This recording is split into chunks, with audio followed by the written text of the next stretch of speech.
All right, guys, welcome back. It is, I think, episode 12 on the J&B Shortline series for my kids. It's named after my sons, John and Ben. We're back here. This is going to be a bit of a crash course of kind of like where I'm at, where I'm going. Kind of one of those ones where you take 5 steps forward and maybe 10 steps backwards. But progress is always a good thing, right? So I've had some time to really look over the layout, look at kind of things that did work, what didn't work. And now I'm going to kind of take you along for the ride to kind of see what are we doing, what do we want to change, what are we keeping. But I also don't want this video to be 30 minutes, right? Because there's a lot to cover, so let's get started. Okay, so probably the area that makes the most sense to talk about is the one where I'm probably 90 to 95% sure I know what I'm doing. So for bearings, here's the station area. This is pretty locked in. I'll get into what I'm doing down that end, and this mess is getting cleaned up. I'm working on a bathroom install right there. You can see I'm continuing all along here. This will all be actually future expansion of the layout, so more to come there. But in this area, obviously we have inside the tunnel porter, you can see all the crap around the tunnel porter there. I just got to clean off. It's just plaster from the mount. We made my son and I made a lot of progress on the mountain area, and we're going to continue that down along the wall here. And then I'm not 100% sure what the heck I'm doing in that area just yet. But up in here, I am like 90% sure that this will end up being a farm. I got some really cool stuff from like animals and vegetables and all that good stuff that I want to make this kind of like a farm community here. Then it'll be like a dirt road transitioning into asphalt, and that they want to, extend the highway and all that type of stuff. So, expect a lot more detail in here. I'm going to be adding a couple just like neat features around here, and then that will transition into a slightly lower layer in there. And then I may leverage the backdrops to some degree from Pittsburgh Train Fanatic. I really do like them, and they fit in. They got lights on. It looks beautiful. One of the areas I'm kind of like struggling with is, maybe I cut the barn up and put the farm over there, kind of jam it into that corner and make something work, because that's actually a fairly sizable area. It's just the barn is probably way too big to fit in there. Now, if I turned it sideways, shoved it in the corner back there, I probably could get that and the house in there. Or I could cheat and kind of cut the corner of it off and do some sort of like weird angle that you never see, but I could bury it in that corner and still get a lot of detail out of it. So it's going to be some sort of like, it's either going to be this and a rural community, there we go, got it out, tongue-tied, and then it blends in. It's going to be non-city in here. So kind of moving in this area, I love the scene. It's very traditional. Lionel, reminds me of stuff I've had on our American Flyer layouts when I was growing up. But it's just not working anymore. It just doesn't seem to really kind of fit the area very well. I'm going to back out a little bit here to kind of give you more perspective. This just isn't working in this area. I also am going to be getting rid of this, the Montrose flour mill. I bought it at a trade show. I got it wired up. I knew it after I got it home, but somebody, they knew what they were doing. Sold it and said, oh, everything's great shape. Yeah, but both of the legs are broken off. And I could fix it, but it's just not working in this area. I'm a coal hauler, railroad. Yeah, I got boxcars and stuff like that, but it's just like, you're going to see somewhat of a transition of the freight that's on this layout. I love coal hauling railroads. It's supposed to be like kind of a working town, dirt under your fingers type of thing for this layout. Oh, there's a Benny over there. Say hi, Benny. Hey, Benny, how are you? So I'm definitely, this is going to be redoing this basically going to get torn out and redone. The track will stay, but more than likely, I got to look for a different industry that's maybe a little bit more befitting of the neighborhood. I'm thinking maybe some sort of combination of this with some sort of like farm type of thing in this area would work. And then it'll be a little bit of like town stuff in here, and I'm going to do some sort of transition into the mountain in the back. So more to come there. And then obviously this area I really like. This is going to definitely stay. It's got the coal mine here.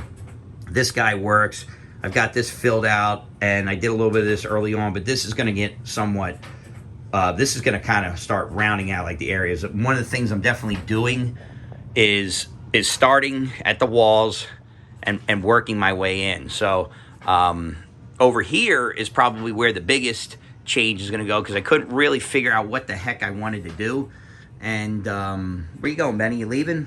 You leaving me? I want to see this video. Okay, well I haven't edited it yet, so give me a little bit of time, and then I haven't even finished filming it yet. So once I get it filmed, and we'll edit it and get it up there for everyone else to see. So one of the things I'm doing over here is, like, this is set, and I'm slowly adding some stuff. I have a nice little American flag thing there, and I got to figure out how the heck I'm going to fit a parking lot in there. I have a couple cool cars there. I got a Trans Am and a Grand National sitting there. But what I want to do is blend it in, and I got to add some sort of road feature. I'll figure out how to make that work. But I may be moving these guys over to here in this area, and I got to back out a little bit for you, make it a little bit easier to tell what the heck I'm doing. I'm going to take these guys, bring them over to here, and then I'm going to use some of the plywood I have to essentially make a area that's somewhat shaped out, in and out, and there's going to be a tunnel somewhere in this area. And what it's going to do is, this track is going to be the only track that goes under. This will still be out because it's going to narrow kind of back into here. But I'm going to measure it out, get the board cut, take that off, and build the city separately, but have the provisions in there to essentially just take it, drop it on, do some very minor final scenery on it. Because I don't want to be leaning over the layout and doing that. It's a pain in the butt. And I also won't want to disturb the stuff I have up front. Of course, I'll take this stuff out before I go to put it on. But I want to somewhat build the scenery in ahead of, off the layout, and then just drop it in. And what that'll still let me do is get underneath to clean the track, because I'm noticing, like, one of these tracks over here, especially in here where it comes up off the hill, it takes a beating. And that track right there, see if the finger of God here, right there, always gets dirty because the rubber wheels are coming in off this track, and it really kind of like clunks in and gets going. Because this track, if I started to lay out at any other, like in any other time, I probably would have used all the Atlas track, but I sold all my darn switches. So during COVID, they really didn't have this track available, and anything other than this track available. So I ended up, what's up, bud? It 3D printed. It printed. Oh, it's done? It's finished. Well, I haven't told him yet about that, so we'll go over and show him that in a minute, okay? All right, sounds good, bud. I'll just finish up over here. But yeah, so kind of in closing, without, belaboring this any further, like a ton of scenery updates coming. I'm not doing I'm not really in the train buying mode, unless we're talking about the Lionel Big Book 2024 that just came out. So you guys probably already saw that. I unfortunately looked at it myself, and now I have about, I want to say probably about $3,000 worth of stuff I got to save up for. Luckily, they never actually hit the dates they say they're going to, so I probably have at least 2 years to wait, maybe. But I'm hoping to get a new Berkshire that's in there. That's pretty awesome. And then I also wanted to pick up a couple of like just freight cars, and also I think there's at least 1 or 2 diesels I want to pick up out of there. So by the time you add all that up, you're way north of $2,000. So kind of slamming right into $3,000, maybe even closer to $4,000. So enough chatter. Let's get some trains running. But let me show you another little surprise I got. So you guys may know what this is. This is a Ender 5 Plus FDM, so filament-based 3D printer, right? And I got this because I've used these at work fairly regularly, but I've always been interested in getting a hobbyist one. And this is a really nice setup, easy to set up. Took a few minutes, takes a little bit to dial it in. Got myself the 1 kilogram filament in there, but I'm in the process of making my son's a really badass, we'll go in air quotes, Godzilla model. And don't mind Pinky, he's chilling out over there. There might be some road cats running around in here. But you can see here, they call it the Atomic Dragon. So but you can tell pretty quickly, where we're going with this. And I'll do some more pointed videos on this. But this is really going to come in handy on the layout. So why do I say that? Why would it be handy on the layout? So I have some really big plans on what I want to do with this. So yeah, I've already done a few pieces because you just can't find some of the stuff. But what I'm planning on doing is eventually getting into the point where I'm building buildings or freight cars or things like that with it. Because this, I'm not really doing any beyond getting some flash off finishing work. But you can sand these down, coat them, paint them, and you wouldn't even know. And by the time, buy the filaments and stuff, it's maybe $25 a spool.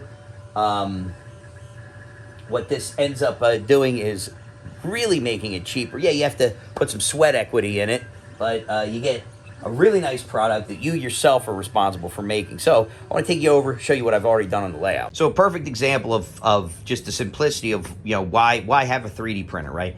So you can buy a lot of these things from Woodland Scenics, and they're awesome, right? But I can easily make this on that printer either by generating the files or making them myself using Blender or something like that. But look at that, $30 for this stuff. And I can absolutely make these things. And yeah, I'm gonna continue to use those, but right here, perfect example. Concrete divider. Now I still gotta do a little finishing work because you can see a little bit of filament flash. Ooh, let's see, I gotta get it in focus there, Dave. There we go. But you can see, a little bit of flash, not a big deal. I'll clean that up, paint them. This will be a beautiful part of the scene.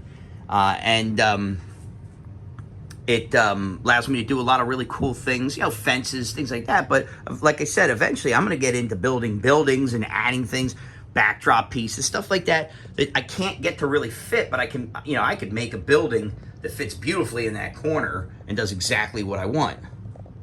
And yeah, this is kind of like an open canvas for me to do those types of things.